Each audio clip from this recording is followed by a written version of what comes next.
Olá, amigos, irmãos, trabalhadores, frequentadores do Grupo Espírita Frei Evangelista, demais ouvintes, internautas. Vamos hoje refletir um pouco sobre a atualidade da mensagem de Jesus. Vamos pensar sobre quão atual é o ensinamento que Jesus nos trouxe. Nesse sentido, eu pergunto a vocês, a partir da nossa experiência nos grupos de estudo sistematizado da doutrina espírita, considerando as pessoas que chegam para conhecer a doutrina, algumas somente para conhecer, outras passando por processos dolorosos, mas e que o relato delas é de que a mensagem de Jesus e o próprio Cristo estão com que desconectados da problemática do dia a dia das pessoas, enfim. E quando a gente faz a pergunta que eu quero trazer agora, para que façamos essa reflexão, é o que faço a eles no grupo. Qual a imagem que nós trazemos, que nós já construímos sobre Jesus? Quando nós estamos em um momento aflitivo, às vezes desesperados, aflitos, ou até mesmo em momentos de profunda alegria, que estamos gratos a Deus por tudo que já somos, por tudo que temos, o que aquinhoamos nessa bagagem evolutiva como espíritos imortais. Qual a imagem que nós trazemos do Cristo, de Jesus? É a imagem de um espírito, de um ser, de um homem crucificado, preso à cruz, vencido, torturado, vilipendiado? Ou é a imagem de um ser transcendente, iluminado, um ser puro, um espírito puro, já na condição de Cristo, de um ser crístico planetário? Isso é muito importante, é fundamental que nós pensemos sobre isso e que façamos um mergulho do modo ou de que ideias, a partir de que ideias, de que experiências nós conseguimos construir a imagem que temos hoje. Por que é importante? Porque isso vai nos dizer sobre a nossa fé, a nossa esperança, a nossa capacidade de superar, de enfrentar as dificuldades que são inerentes à vida na carne, quando estamos mergulhados, encarnados, né? Mergulhados na carne, na crosta. Então, por que pergunta? Porque nós vamos ter no Evangelho, no Novo Testamento, uma afirmativa de Jesus que está no Evangelho de João, no capítulo 14, versículo 6. É uma afirmativa que a maioria de nós conhece a letra. E é importante que conheçamos o espírito dessa letra, que não mata, mas vivifica. E essa afirmativa do Cristo é: eu sou o caminho e a verdade e a vida. Ninguém vem ao Pai senão por mim. O Cristo está dizendo isso. E se eu tenho uma imagem, se eu trago à casa espírita, quando eu chego para conhecer a doutrina, eu trago uma imagem de um ser vencido, preso à cruz. Que motivação, que fé, que esperança eu vou ter para trilhar esse caminho que me conduzirá ao Pai? Como eu buscar a verdade e a vida plena que me é proposta nessa assertiva? Mas, se do contrário eu acreditar que ele é um espírito altamente elevado, que assim como nós, passou pela experiência na carne, que a própria lei de progresso nos permite, assim nos propõe, que tenhamos a nossa evolução a partir de sucessivas experiências na carne, né? Pela palingenesia, pelo princípio da reencarnação ou pela lei da reencarnação. Como que a gente vai fazer isso? Que esperança? Se um adulto que adentra a casa espírita para estudar, conhecer a doutrina espírita, traz essa imagem distorcida do Cristo e se encontra muitas vezes, porque grande parte dos que acorrem à casa espírita estão vivendo esse momento de desesperança, estão aflitos, buscando em que se apoiar, fortalecer a sua fé para o enfrentamento das dificuldades próprias da vida, né? Então, a maioria dessas pessoas tem muita dificuldade para entender e são adultos, não é? Trazem uma concepção antropomórfica de Deus, fazem barganhas, aprenderam a fazer barganhas, promessas e uma série de subterfúgios e de práticas exteriores nessa relação com a divindade. E nesse caminho, verdade e vida, que é o Cristo, que vai nos aproximar e nos colocar no caminho correto em relação à divindade. Se um adulto tem essa visão, você imagina a profunda dificuldade que é você dizer para um jovem que ele deve acreditar, que ele deve crer e seguir um caminho de um espírito cuja imagem que lhe foi repassada, transmitida e que continua no imaginário coletivo é desse ser preso à cruz. E não a plenitude, os momentos gloriosos de Jesus quando esteve presente, quando desceu à face do planeta, quando o Verbo de Deus se fez carne. É muito importante que tenhamos essa compreensão nesse processo de evangelização, de educação moral do jovem e da criança, para que não cheguem à fase adulta, a uma casa espírita, a uma instituição religiosa, com uma concepção equivocada, distorcida do que seja a divindade e do que seja o próprio Cristo Jesus. Porque nós, na doutrina espírita, aprendemos que Jesus é o governador espiritual do nosso planeta, que é o governador da Terra, que é o nosso guia, nosso pastor, e que devemos aprender e viver a sua mensagem para que consigamos compreender o Criador, Deus e a sua infinita bondade, justiça e misericórdia. Portanto, essa pergunta, qual a imagem que trazemos de Deus e a compreensão sobre quão atual é a mensagem do Cristo para o homem do século XXI, embora para alguns não seja, está exatamente nessa relação que nós temos com Deus, com o nosso irmão e conosco mesmos. E isso está na lei, no Antigo Testamento, no Decálogo. Amar a Deus e ao próximo como a nós mesmos. Então, existe essa tríade. Quando eu me amo, o auto-amor, e se eu aprendo a me amar e me reconhecer como filha de Deus, herdeira de Deus, que tenho essa herança divina, esse DNA divino, e se eu vejo o outro como meu irmão, também com esse DNA, como um filho de Deus, embora com todas as suas dificuldades e nós também com todas as nossas limitações, com todos os nossos equívocos, num processo de construção da nossa própria espiritualização, isso é fundamental para que nós consigamos compreender Deus e como Deus age no mundo, como Deus atua sobre nós, para que consigamos trazer não só a divindade, mas como também o nosso caminho, a nossa verdade, e aquele que nos traz a vida plena, que é o Cristo, em toda a sua essência. Não é? Então, essa questão é fundamental.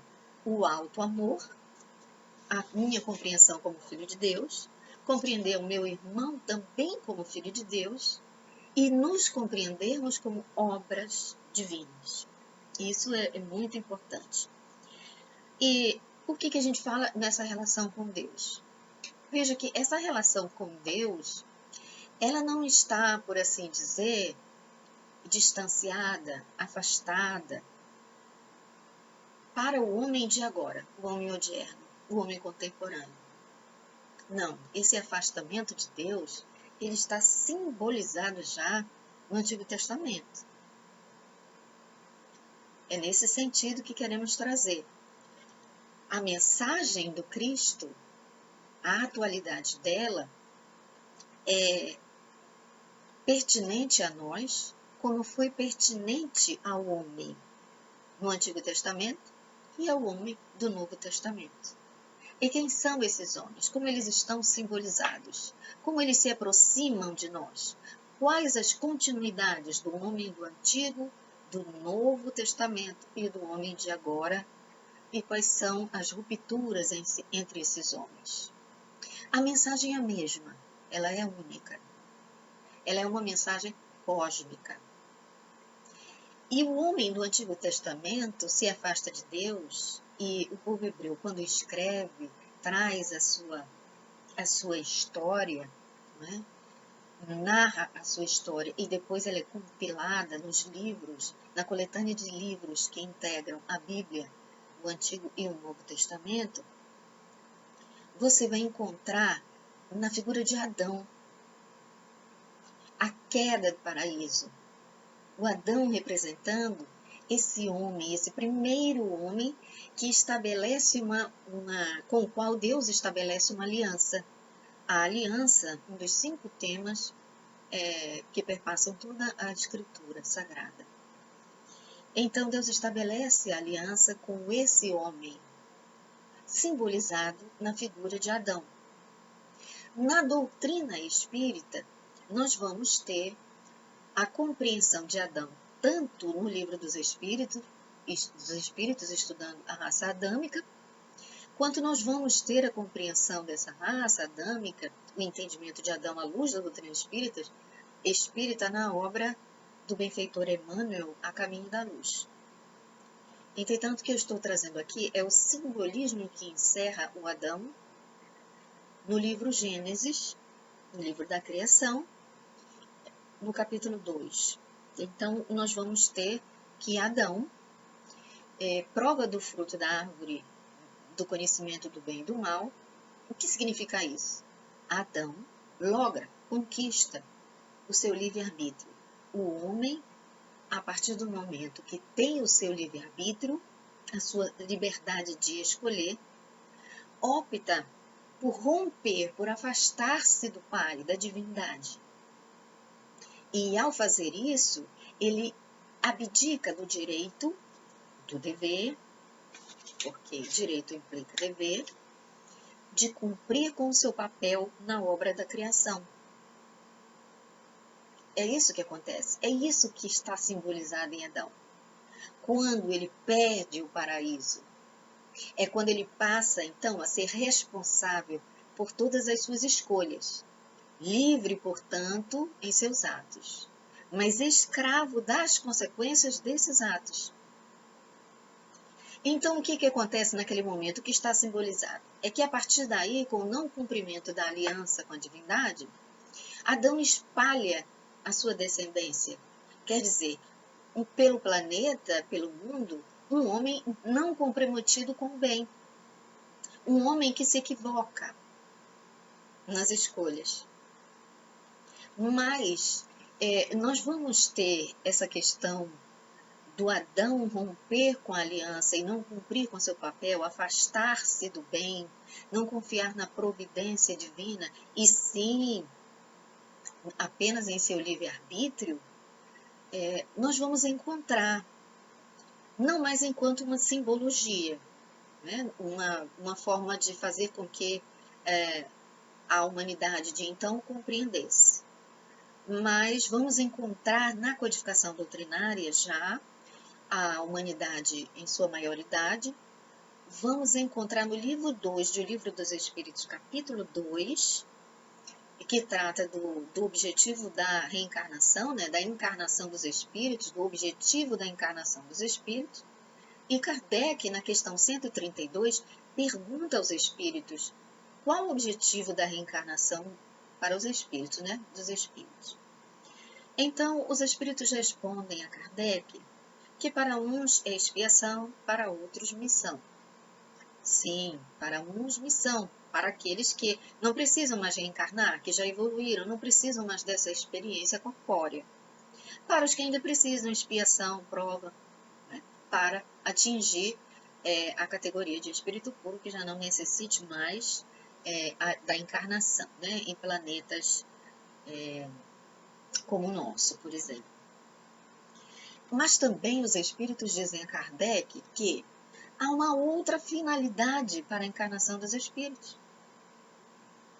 E essa finalidade é de pôr os espíritos em condições de cumprir com o seu papel na obra da criação. Olha aí, olha a relação da resposta dos espíritos com o que está no livro Gênesis, simbolizado na atitude do Adão ao não cumprir com a aliança. Não é? E depois, então, você vê que novamente a divindade estabelece aliança com um novo homem, com um novo Adão. Mas entre um Adão e esse novo Adão, Deus estabelece aliança com diferentes casais. A divindade estabelece essa aliança. Não é? E você vai conhecer como, vai estar lá na Escritura como os patriarcas. Né? Então, sucessivas alianças foram feitas para que o bem, a obra, se cumprisse. E o bem, em uma nova geração, se estabelecesse, uma geração comprometida com o bem, completamente conectada, né, com o Pai. E esse novo Adão nós conhecemos por Jesus. Jesus é o Espírito que, considerando todas as alianças que foram feitas, ele mesmo decide por encarnar. Ele mesmo veio. Porque quem mais poderia ensinar no amor, senão aquele que ama como Jesus ama, né? O amor ágape. Então, quem poderia ensinar amor melhor que ele? Quem poderia ensinar a mensagem da manjedoura, da humildade, melhor que ele? Quem poderia ensinar a lição da cruz, que é a lição da renúncia, da entrega total, da aliança completa com Deus, quando ele entrega a sua vida para cumprir com a aliança e ensinar a toda uma humanidade, como ele ensinou, ensina e continuará ensinando a todos nós, senão Jesus Cristo. Senão aquele que é, como em João, o caminho e a verdade e a vida. E ele veio e cumpriu com a aliança. Ele cumpriu com essa aliança. Plenamente conectado, o Espírito Cristo plenamente conectado com a divindade, com Deus. E muitas vezes ele afirma isso. Mas ele, como um grande educador, como o mestre, o grande pedagogo, Espírito Crístico falando para um homem que estava na infância espiritual. E ele precisava, como um pedagogo da educação infantil, adaptar a sua linguagem ao nível evolutivo, ao nível intelectual, sociocultural do homem com o qual ele dialogava. E para isso ele se utilizou de um método pedagógico. E esse método pedagógico são as parábolas. Ele utilizou de comparações, de símile, mas do que mais ele utilizou foi de parábolas, ao maior número. E ele utiliza por quê? Simplesmente por uma questão de ensinar, como fazem os pedagogos de agora, por uma questão técnico-pedagógica? Não, mas porque ele também, ao mergulhar na carne, estava inserido em uma cultura oral, uma cultura de narrativa, em que as gerações repassavam suas crenças, seus valores, seus saberes, por meio do canto, por meio da narrativa, por meio da poesia, como são os salmos.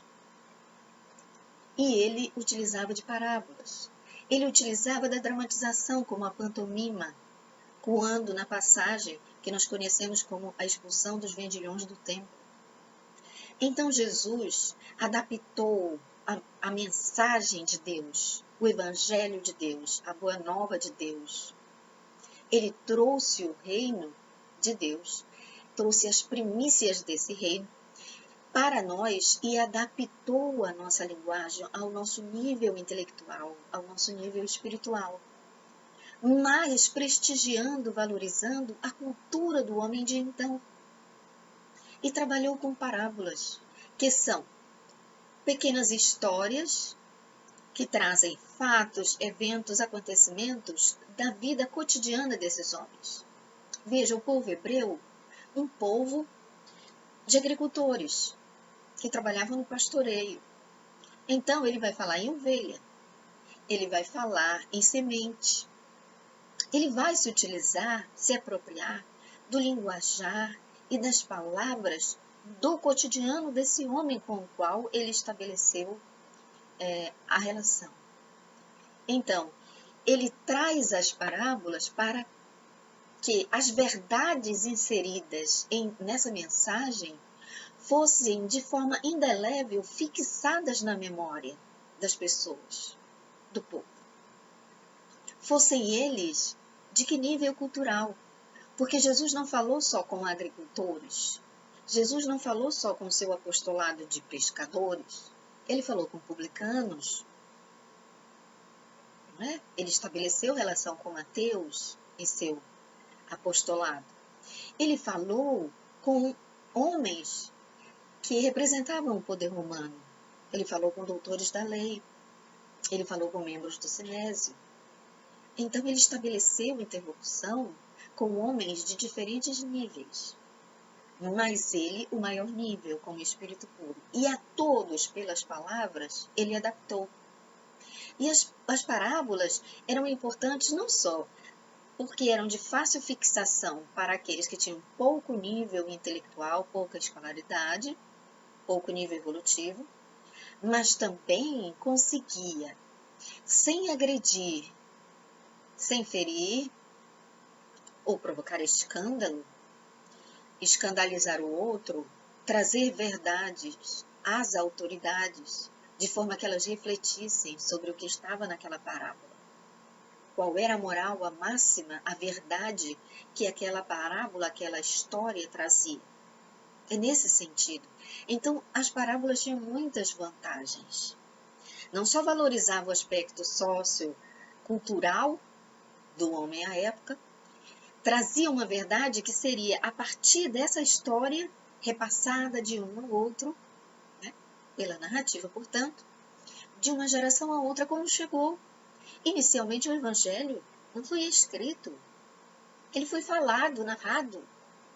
Jesus, por si só, não escreveu nada.